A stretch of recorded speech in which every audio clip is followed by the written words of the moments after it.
Okay, we've talked a lot about playing around with wire sculptures, and so I thought I'd do another video here that encapsulates a bunch of different techniques. And so we're going to kind of skip the block bases for now, but if you wanted to have your wood base, have your pinholes already drilled down in a nice deep board, that way, if you have a sculpture that you want to just place right in there, you have a base to really get the most out of your poses for your characters, right? And so I think exploring a little bit more though on the twisting methods, the lashing, and how to use the adhesives to lock in your wire so you don't have it move. So, not all areas of the spine should be moving. Typically the pelvis and the thorax or the rib cage are your areas of least flex, and it's generally in between those areas. Same thing if you have some bend like in the upper arm or forearm, the femur, there's different areas that you may want to have things stiffened up. The tails are usually very flexible in almost every creature, unless they're segmented, like exoskeletal or insects, which we'll talk about, those different body types. And so let's take the thinner armature wire. So again, for these ones we're dealing with, and I got the mat now, so you'll be able to see a little bit better. Dealing with 1/8 inch or 1/16th, I'm sorry, 1/16th inch and 3/32 inch wire, aluminum wire. So, okay, so let's start off first with the twist method. So the twist method, and then we'll take and kind of blend them together. Then we're going to take like longer kind of straight method, twist them together just for the spine, and then we'll look at lashing together. So lashing is where we kind of twine around the forearm to extend, and then bringing other extensions. So you can continually, do I get my focus better here? There we go. You can continually add to your sculpture and then twist things around nicely here, lash them together, and then you get, once you get something you like, you can always go back in here and we'll take our different adhesives. So we have, there's the JB Quick, JB Weld. So we use that for some of it, and for the kind of more thicker, more rigid applications, we will use the steel stick. Okay, so put my wire here, and that is my thicker. That's my maybe 30 seconds. Here we go. There's the one's a little bit thinner. And so if we're doing something like this, we're doing the twisted method. I often like to do the gingerbread method. So let me just kind of lay this little thing out that I was starting play around with. It's almost like it could be a gecko, could be a number of things at your imagination. So to give you an idea, each of these larger squares here are 1 inch. I'm working on an American system here. And so what you usually want to do is you want to have the length of the character you're working at. And for the gestural sculpts, we're looking from, I put different numbers on there because the range changes because it doesn't really matter too much, but this is 5 inches. So between 4 and 7, I think, is a pretty good range. It could be between 3 and 5. I might have written down. You could do little tiny ones. Sometimes little tiny ones are nice. This little guy right here is 3 inches tall, right? Just over 3 inches. I think he's about 3.5 inches tall, right? And very effective with the green floral wire that I had mentioned. And the green floral wire is coated, right? So they use it for flower arrangements and things like that. And this is really nice to work with. I've tend to like it as well. So there's a good variety of wires you can play around with in the paddle wire. And so when you're measuring something like this out, I'd say for the torso, so 5 inches, so you want at least 10 inches in length for just the body, right? And then when it twists like this, it's going to get shorter as it twists. It's going to kind of truncate it a little bit. I find that it truncates it. Good rule of thumb on this is say about 5 to 10% of the length gets shortened. And again, that's just a range for you. And if you want the limbs to go out, like this one, the limbs came really short, so that's why it became like a gecko or more of a crawling type of creature. There's only 1 inch there on each side, plus has a little bit open loop, but it's twisted a little bit. So 4 limbs at 1 inch. That's and when you fold them back to themselves, that's doubled, right? So 4 limbs, 1, 2, 3, 4, 1 inch out, and then 1 inch back. So that means each limb is actually 2 inches plus the twist, right? So 4 limbs times 2, that gives you 8 inches plus 10 is the body. That's 18 inches. And then if you're looking at 10% or 5%, that's right about 20. So that is really easy math. So you're looking at getting a piece of wire here. So I'll go 10 inches here. I'll loop the head to start. And when you loop it back, that is how you can very easily measure your 20 inches of armature wire to start with. Yeah, it's pretty easy. Now, if I want to change it, this has a tail on it, right? And the arms are a little bit short. So if I want the arms to be a little bit longer, which I think I would like to play with on this one, I'm going to add an extra inch per limb, right? So that's an actually extra 8 inches. So I have to actually go in here and go 8 inches farther, like that, and then just find my midway point, pull it back out again, and you want to really get that crimp out that I made earlier for the head. There we go. So now I have much more space. So now I'm looking at 2 full feet of armature wire just for a little twisted version, right? So the twist and the double looping, it doubles the length plus probably 10%. So you're looking at 220% or 210% of the actual size you're going to get out of it. So it's much more, uses much more the armature wire using this method than if you had kind of a straighter body using thicker armature wire and then lash around the edges with the lighter. So all these methods are perfectly useful. You have to discover when and where you want to use different techniques, like what works for you as you're doing this. Let's go ahead and get this rolling. So I'm going to take this and straighten it out, bring it all the way out, and I'll just use my finger at the end here and kind of pull a little loop. And if it's a little uneven at the end, don't fret. You could just trim it, clip it so that's perfectly even. So first thing I like to do is get a nice little light bulb.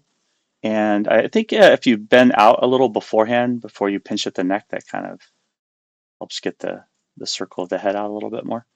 That might be a little bit big for a head, so it's the size we're going for is a fairly small armature wire sculpture. So I'll go back and forth between calling it an armature. Is it an armature? Is it a gestural wire sculpture? How are we identifying this? And then the answer is yes, it is both. So both things are true. I'll go in here, grab this. Now when I have teeth on the needle nose plier, there's teeth in here. Try not to squeeze so tight that you're cutting into the wire a lot. So if you're looking to avoid that, there's other types of pinches. You have this other type of pliers too that has like a little a flatter surface at the end there. You could just like lightly. So you're looking to gently press. If you have any beading, if you get a little set of these little bead pieces, see this one has no teeth in it whatsoever. So if I wanted to, I could go in with this no teeth one. Grab it right here at the base of the skull, like that, and kind of not trying to pinch where it's on top of itself, because that a lot of times it'll just slip on you and kind of click over. So I'll go just above it like that, and then grab my fingers like this, and I'm just going to twist. I'll grab here and twist, giving equal pressure as much as possible. Now, what I found for most everybody is their necks got really long, really fast. So I just did 2 twists for this one if I want to be more humanoid. If it's a non-humanoid, if it's a quadruped, then you can give it a couple more twists. So you decide what you want your gesture to be. You can kind of just let it become something too. You don't have to decide right away. So for this one, we had talked about the arms being out 1 inch from each side. So for this one, I wanted to go 2. So let's do that. So I'm going to go out here, find a center line, and going out 2 inches. here, and I want a little bit more space. I also want a little space for the hoops of the hand, or hoop spatula of the claw or paw or foot or whatever it is, hoof, whatever you want it to be. And once I get it out there, I want to make sure the two sides are equal before I get going too far. So I go here, 1, 2, and then here. And then if you need to double check, you can always fold the two sides towards each other and just make sure that we're getting an equal reach.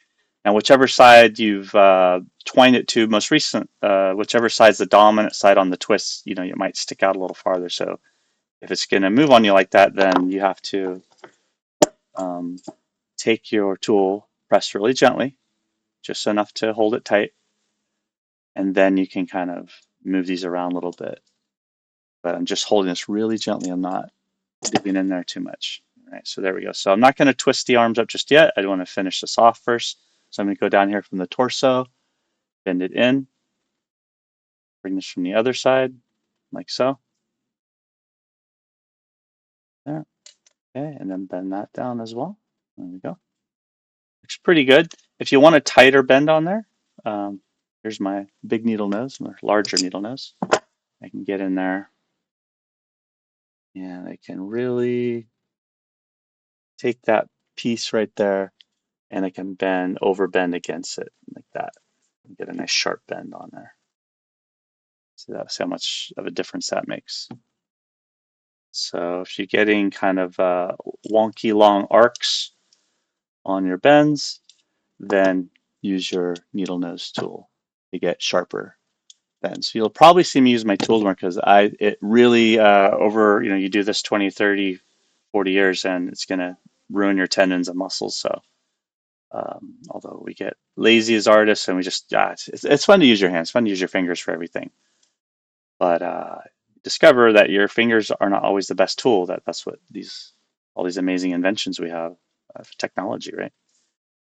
Okay, so I'll bring it down in the torso, and so I'll give them a little bit shorter torso than I have been doing. So I'm going to go a little bit more human. That'll mean whatever's left over, I get to bend back up and use that for the legs. So let's go right about there.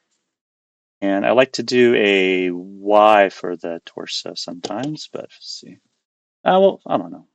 And the tail, we could always add the tail on later. You can always change your mind on this stuff. So I think actually, yeah, before I go too much farther, let's go ahead and let's twist up the arms first. So I'll go down here, hold it tight, and go out to the end right here, and just gonna make sure it's nice and evenly pressed on the side. Remember, resist the urge to just grip the crap out of it, like let it move a little, buckle, and then twist. There it goes. Twist, twist, twist. Looks good. Okay, you can see it left a little bit of the untwisted area where I didn't, where it was held fast by the needle nose. And then right here, and either side works. There's no front or back to this yet. Okay, right there, and give it a twist. You see even twist. There we go. And this is where you have flexibility. If my arms are off a little bit when I'm done, I'll double check all my measurements. But if I go in here and just eyeball it, you'll see this one sticks out past that line a tiny bit compared to that one. No problem. Just go over here and I can grab it more in the middle and use my other tool here. We can give it another twist. See if that shortens a little bit. Check. A little bit. Back over here, grab this again, maybe a little bit closer to the shoulder in there, and twist down some more. So the twist, like I said, truncates, it brings it in maybe just 5%. It can do up to like maybe, I don't think it gets 10% though, I don't know. I don't try to get too precise. If you get too precise with this stuff, you can really get slowed, bogged down, stuck in the mud. So don't sweat it. And you see my ends are uneven. It's the end. It's okay. At the very end, I'm going to clip these and make sure that I don't have any weird measurements going on. So, okay, there's our top so far. Looking good. Yeah. Hey guys, and you'll feel it's really strong now. Like it takes a little oomph to bend the sucker. All right, let's go ahead and do the torso next. So I'm gonna grab this one here this time, and if you need to, also you can bend stuff out of the way. So if the head's in the way for where I'm grabbing or whatever, I can always just kind of move it out of the way and come back later, bring it back. So there we go. So I'm trying to get it right dead center. Grab my two fingers, one above, one below, and twist. Right, goes. And I'm letting it feed down. The longer the diagonal angle of the swirl, the less tighter, the less it's going to shorten and truncate. If I go shorter and tighter and I push like against it and do a tighter twist, you'll see like then the diagonal angle gets a little bit shorter this way. It's really subtle, but let's see if I can get that on camera well. Yeah, see this part here is the swirl's a little bit sharper diagonal. Right here, it's a much shorter diagonal. See? So you'll figure all that out as you go. Bring the neck back out. Okay, so right here, I didn't really do this one. I did the quick one during class, but down here at the pelvis, I usually like to leave a Y coming out, so you can kind of see that done for this larger one. So the little Y to kind of designate where the pelvic girdle is and where the femur, where the upper leg inserts into the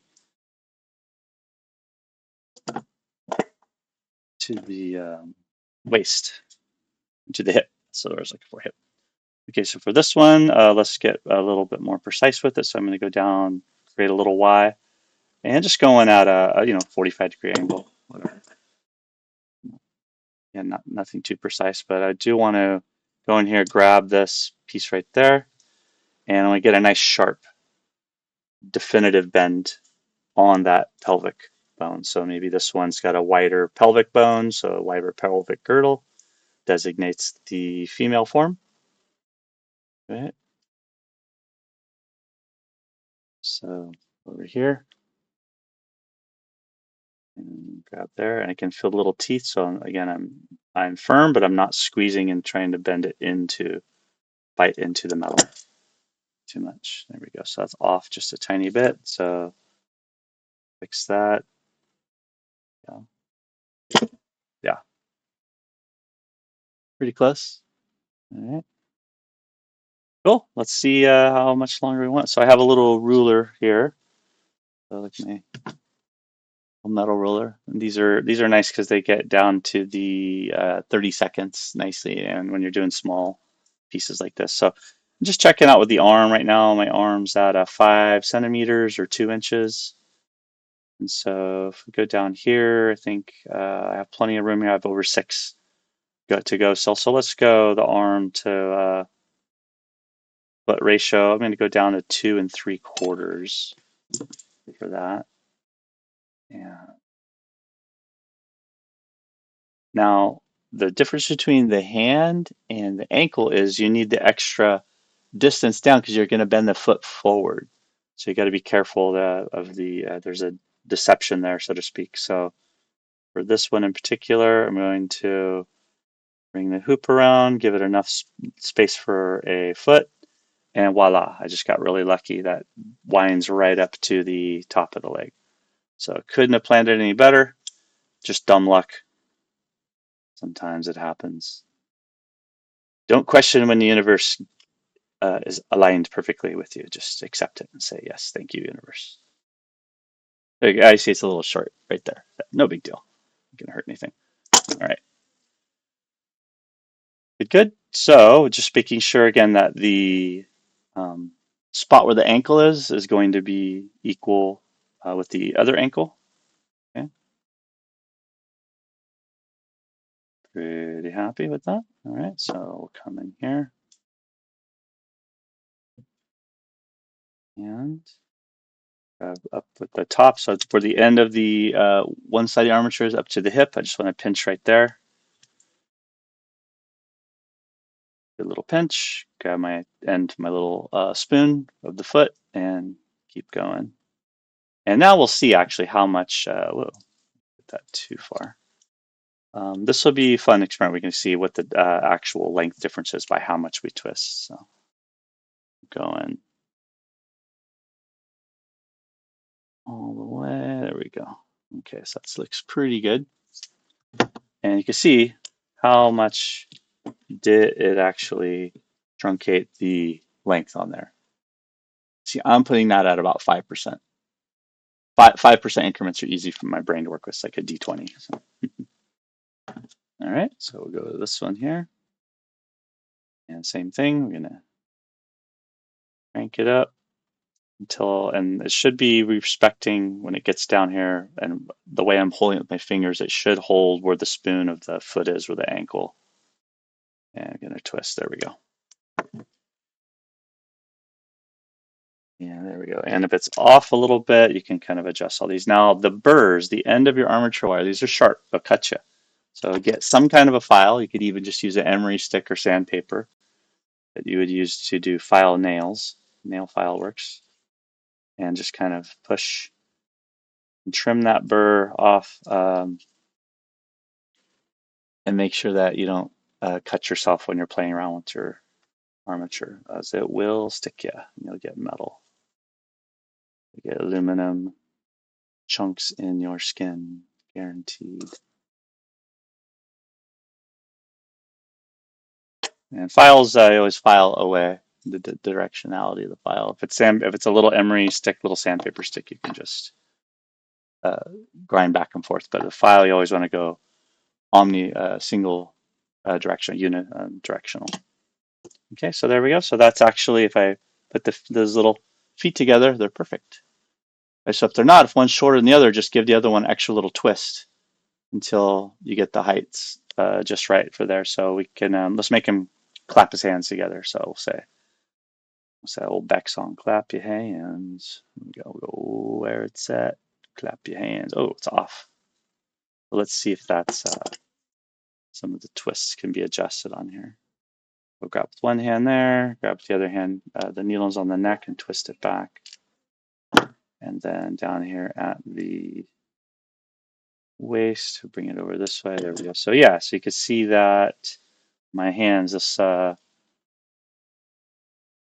smaller hand loop is a little bit longer than the other hand. So what we have to do is we have to take this and we have to really twist that hand. So I'm going to grab this again. I'm trying to save my fingers here. And I'm just going to twist, twist, twist, and voila. Pretty close. Now to make it even closer, what I could do is take this larger loop here and I can actually squeeze out here. That's probably what it is. The loop is bigger. And the larger loop makes the distance not exactly the same. So there you go. And now they are just about perfect in length. A little off there, I kind of caused the spiral to come undone. So I'll just come back in here after I adjusted that hoop and then pinch where I want the hoop to remain at the wrist size, and we'll just kind of get that back in. And it shouldn't change the length too much. We're just kind of closing the gap between the spiral of the wire. So yeah, so you can, do the wave, do you can get really gestural. So your gestural line, your line of action, your gesture line, all that stuff now becomes so much easier to do than drawing if you are not classically trained drawing, like most people. If you haven't done figure drawing, things like that, doing a line of action figure drawing is many, many hours of training, whereas this is kind of done now. I can kind of put them in whatever pose I want, right? And kind of, woo, right? Really bend that spine, yeah. Throw his arms back, yo, right? And if I'm in a wooden block like this one, I have even greater flexibility of posing because I can kind of leave it there. And I could do like for shortened poses and things like that. So that is a one of the standard twist methods. Um, to finish this off, we'll go into the spatula of the foot and get the twist done. And for this, I'm just going to grab it here at the ankle and really want it nice and tight, but not crimping too much. I want to bend that ankle up for the spoon, and you want to make sure it stands equal with the lengths of the feet in particular. Here, grab this one here and get a nice 90 degrees. See, I'm off just a little tiny bit, so you kind of, when you're off just a hair, you'll see it. It'll make a difference in how the hips shift. And most of us have uneven legs. We do, our hip lengths and your walk and how you wear your shoes and your soles and people run and things like that. It's kind of funny. But we are not perfectly even anywhere, but you want to be really close. Unless you're doing it on purpose, then you're purposefully changing your design. So this little guy, if I have a little burr sticking up there, I could clip that off. I have these little flat end clippers, the little hobby ones that have a nice flat end to them that are meant for trimming right up to the face of something. So if you have this type of wire snipper, you can go right up to the edge there and snip it off. Pieces this big, I don't bother with. I just recycle them in the recycle. But again, it made a little burr there. That's really sharp. And that's not sharp on camera, but that little piece will embed into your skin for sure. And then we'll take the file and we'll just file away the top of that burr, make sure. So you will always want to file the tips of your aluminum wire. All right, there you go. See you later, kids. Um, yeah, the head loop, I don't know. I think I could bring it down some more, maybe twist that neck some more. What I want to use this character for.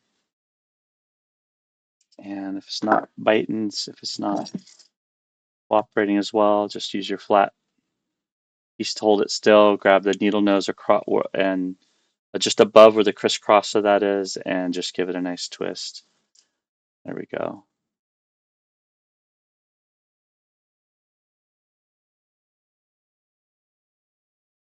And that really shortened up the neck a bit and made the head a little bit smaller. I mean, it lengthened the neck technically, but it made the head piece smaller. So you want to designate a front and a back. So by having the directionality of the feet, that really helps a lot. So now I can do the forward motion of the hips. I can grab here and push forward like that, and then grab the spine.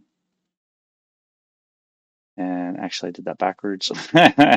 So sorry about that. The spine, gonna curl here, and then the chest's gonna come out right here. There we go. I know what I'm doing, I swear. And then the neck can have a little bit of a forward neck lean, and then pop the head back just a little bit. I exaggerated that. Now the shoulders, I didn't finish the shoulders off, but this one has a little bit short arms in relation to the um, rest of the anatomy. So I'll just kind of make the shoulders a little bit slighter, like that. Bring it down, take the measurement, looking okay. Go around this side. I can bite across. Yep. And this one's wound a bit tighter, so it's going to be stiffer. It's going to be stronger, harder to pose. There you go. So you want the hands to at least reach the waist. Okay. Now there's no fingers. Don't worry about fingers and ears and something like that on your first little wire armature gestures. Just kind of get something started, and then we'll talk about adding the fingers on there. So we'll get some fingers added to there, and we will Also look at adding some aluminum foil to our project. So we'll grab some foil and see if we can bulk this up a little bit and yeah, you keep working on, expanding what the use of these are. If you want to have ears on there, how to, twine and lash those around. If you want a jaw or a mouth, we'll take a peek at that in the next video.